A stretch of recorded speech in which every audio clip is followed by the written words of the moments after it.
You just played 9 holes with Nelly, as we've seen. What does it mean for women's sports, for two of the biggest stars to come together in this sort of environment? How important is that? I think it just shows how powerful, supporting one another can truly be. And, I've always been a big advocate of that and supporting women's sports, and always been a big fan, whether it's golf or soccer or volleyball, whatever it is. So it's really fun to just see her do her craft up close and how good she is. And, getting to play with her last year, and I played a few other rounds with her. So she just makes the game of golf look really easy. So you're almost like, how? But, she's great, and, I'm rooting for her to win this week. Okay, so Caitlin Clark just did an interview with the Golf Channel. And seriously, she said stuff nobody saw coming. There was no filter, no PR answers at all. She was just talking straight about her game, those injuries she's been dealing with, and her honest thoughts on women's sports right now. The interview dropped, and people are absolutely buzzing about what she revealed. This one really hit different, It just makes you wonder who else out there is as unfiltered as her in sports these days. Let us know what you think. Look, Caitlin Clark doesn't do boring interviews. That's just not her style. So, when the Golf Channel caught up with her at the Pelican Golf Club for the Annika Pro-Am, you just knew it was going to be good. And wow, did she deliver? She called herself and her teammates out for being pretty bad at golf. Then just casually dropped that she's been battling injuries all season. That's the kind of interview that reminds everyone why she's such a massive star. She's real, she's funny, and she never pretends to be someone she's not. Got the basketball court down there. Down we go again to Tom Abbott. Yeah, here with Caitlin Clark. You absolutely ripped one down there at number 10. But I've got to ask you first about your teammates' performance there. Yeah, I'm proud of them. That's nerve-wracking, getting up in front of a bunch of people and having to hit a golf club. Obviously, we're basketball players, so we're not very good at this, but they make this event fun, so it's fun to have them out here. All right, let's kick things off with the best part, her absolutely roasting her own teammates. When they asked her about Sophie Cunningham and Lexi Hall's golf game, Caitlin didn't hold back, not one bit. She just straight up said, "We're basketball players, so we're not very good at this," and she said it with a straight face. No fake hype, no, "oh, they did amazing" nonsense. Just pure, honest truth, delivered with a smile. That's classic Caitlin Clark, right? She's confident enough to acknowledge what they're not good at, but still totally showing love to her people. She even said she's proud of them for getting out there in front of a crowd, which, let's be real, is fair. Standing on a golf course, swinging clubs in front of strangers, that's totally nerve-wracking when you're used to selling out huge arenas. But here's the thing. The interviewer wasn't letting her off easy. They immediately pivoted to asking about the WNBA's collective bargaining negotiations. You could almost feel Caitlin internally groaning there. She clearly wanted to talk golf, but the interviewer was fishing for drama. Classic media move. But instead of taking the bait or giving some bland no comment, she smoothly redirected right back to golf and her whole journey with the sport. That, my friends, is media training at its finest. She didn't shut them down rudely. She didn't create a big headline. She just kept it moving. Smart. Today, second time here at Pelican. Yeah, I think it was warming up the first 9 holes, but it's always cool to be out here, and they put on a great event, and Gamebridge does a great job, and it was fun to play with Nelly and now playing with Lauren. So anytime you get to be out in the sun and in Florida and in front of really cool fans, it makes for a great day. To golf. So let's talk about your golf and your golf journey. Where did it start and how is it progressing? Yeah, I actually grew up playing a little bit. I remember for one of my birthdays, I got this cute little set of pink golf clubs. They obviously weren't very nice or anything. And then kind of stopped playing. And then during COVID, I picked it back up in college. I had quite a few guy managers that played and some of my teammates. So we would make it competitive. None of us were really that good, but it was really fun for us to play with each other in the summers or whenever we had some free time. So let's dive into her golf journey. Because honestly, it's kind of hilarious. Caitlin mentioned she grew up playing a little bit, and for one of her birthdays, she got a set of Nike golf clubs. But get this, she made sure to clarify they weren't nice or anything. Like she could have just said she got clubs and moved on, right? But no, she had to let everyone know they were just basic. That kind of unnecessary honesty, that's what makes her interviews gold. She's not trying to paint herself as some golf prodigy. She's just a kid who got some clubs, played a bit, then quit, then COVID hit, and like millions of other people stuck at home with nothing to do, Caitlin picked golf back up. But she didn't pick it up to, zen out or find inner peace like some folks claim golf does for them. Nope. She picked it up because her Iowa teammates wanted to make it competitive. "None of us are that good," she admitted, "but it was fun for us to play in the summer or whenever we had free time." That's so perfectly on brand for Caitlin. Even her recreational activities have to have that competitive edge. You just know those Iowa golf outings were full of trash talk and side bets. I know it's been a tough year in terms of injury for you. Does that mean you've played a little bit more golf this year? Unfortunately, it means I've played less, just because I haven't been able to get out there with some of the injuries that I was dealing with, but now feeling back to 100%. So been trying to take advantage of the fall weather in Indianapolis before, it gets too cold. And obviously being down here in Florida, the weather makes it pretty easy to play some golf, but getting in as much as I can. Obviously, I stay pretty busy, so I don't get to play as much as I would like. Now, here's where things got really real. The interviewer asked if her tough injury year meant she played more golf, and Caitlin shut that down instantly. "It means I've played less," she said, "because I haven't been able to get out with the injuries I was dealing with." Hold up. This is actually the first time she's really opened up about how bad those injuries were. Everybody knew she was dealing with something. You could see it in how she moved late in the season, but she'd been pretty quiet about any specifics. So hearing her say outright that injuries kept her off the golf course, that's huge, because it totally confirms what fans suspected her rookie year was physically brutal. But then she dropped the good news. She's now feeling 100%. That's exactly what Fever fans needed to hear. After a season where she literally carried that team on her back while clearly battling some physical issues, knowing she's healthy heading into the offseason is just massive. And apparently, she's been taking full advantage of the fall weather in Indianapolis, trying to get in as much golf as possible before winter hits. Although she totally admitted Florida's weather makes it way easier to play, which, duh. Nobody wants to golf in Indiana in December. You just played 9 holes with Nelly, as we've seen. What does it mean for women's sports, for two of the biggest stars to come together in this sort of environment? How important is that? I think it just shows how powerful, supporting one another can truly be. And, I've always been a big advocate of that and supporting women's sports, and always been a big fan, whether it's golf or soccer or volleyball, whatever it is. So it's really fun to just see her do her craft up close and how good she is, and, getting to play with her last year, and I played a few other rounds with her. So she just makes the game of golf look really easy. So you're almost like, how? But, she's great. And, The interviewer kept pushing, this time asking about her experience playing with Nelly Korda. And this is where Caitlin got really thoughtful. She talked about how powerful it is when women in different sports support each other.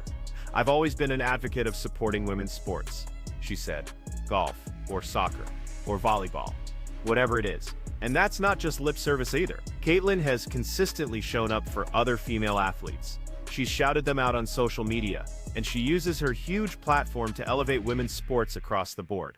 She's not just talking about it, she's living it. But the best part was definitely when she talked about watching Nelly golf up close. "She makes the game of golf look really easy," Caitlin explained. "You're almost like, how? But she's great. That you're almost like, how? Is such a perfect, genuine reaction." I mean, Caitlin's competitive as hell, so watching someone be that effortlessly good at their sport probably blows her mind a little bit. She knows what elite looks like because, well, she is elite. So seeing Nelly just casually do things on a golf course that seem impossible must be wild. And she ended it with, "I'm rooting for her to win this week," which is just pure class. On your golf swing, you've been working a little bit with Jamie Mulligan, I saw back there. What are you struggling with? Well, I'm slicing it off the tee, but that was honestly probably my best drive of the day, so I'm happy with it. Just need to slow down. I swing so fast and so hard. That's my problem. I always want to kill the ball, but honestly, I've hit some good iron shots and had some good putts. I need a long putt to go in so the crowd can go crazy. I think they're waiting for that. I agree. We need to get some energy in this crowd. Pressure. I'll try to deliver. I'll do my best.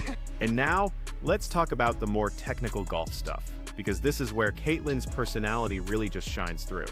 When they asked her about her swing and what she's struggling with, she totally didn't hold back. "I'm slicing it off the tee," she admitted. "But that was probably my best drive of the day." What's crazy is, her best drive still wasn't great, right? But at least it wasn't as embarrassing as the others. She knows her problem too. She swings way too fast and too hard, because she always wants to just kill the ball. That's the most basketball player answer ever. Finesse? Never heard of her. Just grip it and rip it and hope for the best. She did give herself some credit for hitting good iron shots and putts. But then immediately she said she needs a long putt to go in, just so the crowd can go absolutely crazy. Even on a golf course, she's thinking about the crowd, about creating those moments. That's pure performer mentality right there. She could have played it safe, but no, she wants to sink a ridiculous putt just to hear the reaction. That's showmanship for you. Now let's also talk about what she didn't say, because sometimes that's just as important. The interviewer really tried to steer her into WNBA collective bargaining territory, and Caitlin completely avoided it. Not in a suspicious way, but more like, yeah, I'm not getting into that right now, and honestly, that's a smart move. CBA negotiations are messy, they're complicated, and anything she says could easily get twisted into a headline she doesn't want. She's already under enough scrutiny without adding fuel to an off-season fire. By keeping the focus on golf, she totally controlled the narrative and stayed out of any potential controversy. But here's the thing about that avoidance, it really shows maturity. A younger, less media-savvy athlete might have totally taken the bait, said something that could be interpreted a dozen different ways, and then spent the next week doing damage control. But Caitlin, she's been through enough media circuses to know exactly when to engage and when to just redirect. That's growth, that's learning, that's understanding that not every single question deserves an answer. What's also really interesting is how comfortable she is acknowledging her imperfection. I mean, she's the face of women's basketball right now, bringing in viewers and attention like nobody else. She could easily front like she's good at everything, creating this perfect image. Instead, she's out here admitting she's not great at golf, that her drives are slicing, that her teammates aren't exactly crushing it either. That vulnerability is a huge part of why people connect with her. She's not trying to be superhuman, she's just trying to be really good at basketball, and, decent at everything else. The injury admission is particularly significant, because Caitlin has always been the tough it out type.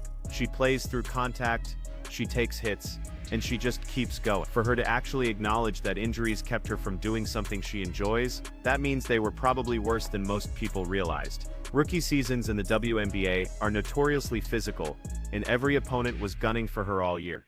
The fact that she finished the season at all, let alone putting up the numbers she did, is seriously impressive. Now, hearing she's fully healthy, that should absolutely terrify the rest of the league. Let's also take a moment to appreciate how she talks about her teammate. Even when she's being brutally honest about their golf skills, there's just so much affection there. She's proud of them for trying. She thinks they make the event fun. She brought them along because she wanted them there, not because it was required. That's team culture in action, right? That's a leader who lifts others up, even when she's making jokes at their expense. Sophie and Lexi probably loved that she called them out on national television, because they know it comes from a place of genuine friendship. And the Nelly Korda stuff, that's also worth unpacking, because it really highlights something important about Caitlin's approach to her platform. She doesn't just say she supports women's sport. She actively engages with athletes in other sports. She learns about their crafts, and she uses her massive following to shine a light on them. Playing golf with Nelly isn't just a fun outing. It's two of the biggest names in women's sports creating content, generating buzz, and showing fans that women athletes truly support each other across sports. That cross-sport collaboration is powerful, and Caitlin totally gets it. But underneath all the golf talk and teammate roasting, there's a really subtle message. Caitlin Clark is in control. She's managing her recovery, she's enjoying her off-season, she's building relationships across sports, and she's keeping her focus exactly where it needs to be. She's not getting caught up in drama or controversy. She's not letting media bait her into saying something she'll regret. She's just being herself, competitive, honest, funny, and grounded. And that's exactly why she's become such a phenomenon. The interview also showed how comfortable she's become with fame. Last year at this event, she was still relatively new to this level of attention. Now she's cracking jokes, she's working the crowd, she's casually mentioning playing multiple rounds with one of the best golfers in the world, like it's no big deal. She's grown into her star status without losing what made her so relatable in the first place. Most athletes either get completely overwhelmed by fame, or they let it change them. Caitlin, she's just rolling with it. And let's be honest, that "I swing so fast and hard" comment, it's perfect. Of course she does. That's her personality on a basketball court too. Aggressive, attacking, pedal to the metal. She doesn't know how to do anything halfway. Even in a recreational sport, she's going at it with maximum effort. You can take the competitor off the basketball court, but you definitely can't take the competitor out of the person. Golf is probably low-key frustrating for her, because you can't just overpower it, you know? You need touch, feel, patience. And those aren't exactly Caitlin's strongest attribute. The interview wrapped with her talking about wanting a long putt to drop so the crowd could go wild.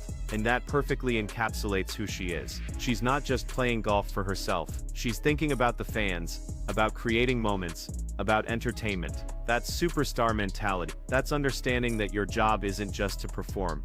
It's to create experiences people remember.